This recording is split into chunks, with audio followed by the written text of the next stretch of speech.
শারদীয় দুর্গোৎসব ঘিরে বইছে উৎসবের আমেজ। ব্রাহ্মণবাড়িয়া, মাগুরা, নাটোর সহ সারা দেশে চলছে শেষ মুহূর্তের প্রস্তুতি। বর্ণিল রঙে সাজানো হচ্ছে দেবী দুর্গাকে। সনাতন ধর্মাবলম্বীদের সবচেয়ে বড় ধর্মীয় উৎসব আনন্দমুখর পরিবেশে উদযাপনে নেওয়া হয়েছে পর্যাপ্ত নিরাপত্তা ব্যবস্থা।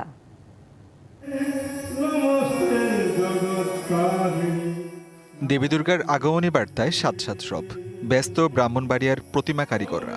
সাজসজ্জার কাজ প্রায় শেষ, এখন অপেক্ষা উৎসবের। এটা বংশ পরম্পরা কাজ, আমার দাদা বাবা করছে, আমরা করতেছি এবং আমরা আবেগের সহিত আমরা এটা কাজ করি। শান্তিভাবে মায়ের কাজ পূজা যেমন হয় এই আশা আমরা কামনা করি। এবার ব্রাহ্মণবাড়িয়ায় শারদীয় দুর্গাপূজা হবে 578টি মণ্ডপে। নির্বিঘ্ন আয়োজনে সব প্রস্তুতি নিয়েছে প্রশাসন।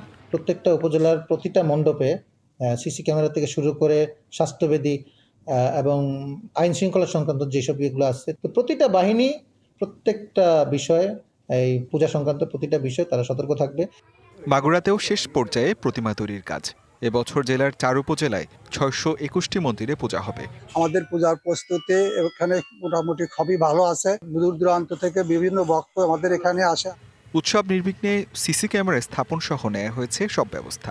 আমরা বলতে পারি যে আমাদের নিরাপত্তায় কোনো ঘাটতি নেই। এখানে আনসার থাকবেন, বড় মণ্ডপগুলোতে 8 জন করে, ছোট মণ্ডপগুলোতে 6 জন করে। নির্দেশনা দিয়েছি সকল মণ্ডপে সিসি ক্যামেরা লাগানোর জন্য।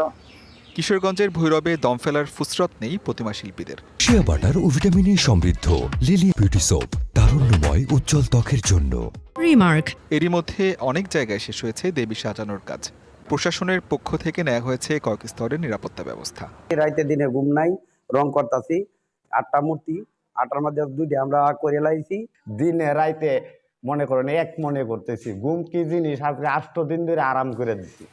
এদিকে নাটোরে খুদে প্রতিমা তৈরি করে সাড়া ফেলেছে দক্ষিণ চৌকির পাড় এলাকার এক কিশোর। লেখাপড়ার পাশাপাশি 13 বছর বয়সী প্রথম দাসের নেশা চিত্রকল্প আর ভাস্কর্যকলা। সেই আগ্রহ থেকেই এবার পূজায় বানিয়েছেন 3 ফুট উচ্চতার প্রতিমা। পাড়া প্রতিবেশীদের তাদের উৎসাহে আমি অনেক কিছু তৈরি করতে পারছি। প্রতিমাটা এবার 3.5 ফুটের অনুযায়ী করেছি।